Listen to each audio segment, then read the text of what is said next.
Let it be a Nick and Jane, and let it be a Mr. Smith, a banker of Nick and Jane.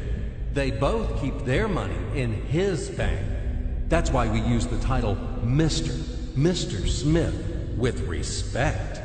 Nick really wants to buy, well, let's say Jane's bicycle, but he has no money. More precisely, he has money, but not enough, only $10, while Jane wants $100 for her precious bicycle. That's a problem. What should Nick do? Well, this bicycle is so desirable. He gives Jane his $10 as a deposit and asks plaintively not to sell the bike to anyone. He says that he will bring the rest of the money soon. At the same time, he runs to his bank, to the respected Mr. Smith, to get a loan for the missing $90. As ill luck, Mr. Smith has no money at this moment, but he knows perfectly about $10, which Nick gave to Jane. And where will Jane bring his money to? That's right. She will put these $10 in her lovely bank to the same Mr. Smith. Therefore, Mr. Smith asks Nick to come back tomorrow in the hope that tomorrow he will get these $10. And everything happens this way. The next day, Jane brings $10 to the bank. The bank provides Nick these $10 on credit.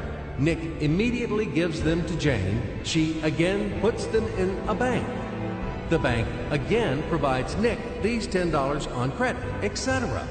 As long as Nick the fool will gather enough money for the bicycle. Don't you get confused yet? Be patient, I told you. These demons have been trying to confuse you during 1,000 years. These damn economists and financiers. But anyway, we will figure everything out. So what do we have in the end? Nick finally got the bike from Jane. Wow! But at the same time, Nick owes $90 to the bank, Mr. Smith. And the bank, in its turn, owes $100 to Jane. In other words, those $10, which existed initially, have magically turned into $200, $190 of debts plus real $10. But these $10 would also turn into $1,000, even in $1 million or $1 billion, if Nick would make a more expensive purchase. In this case, our $10 would make the increasing number of its cycles, circuits from hands to hands. That's it.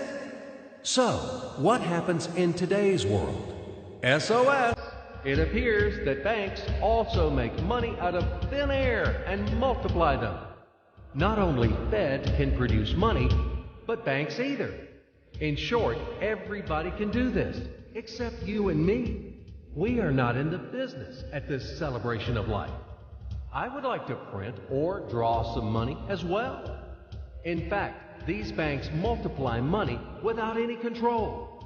And we're still wondering why the banker lives better. What are naive fools are we? Now it is clear why. The one who produces the money, of course, lives better.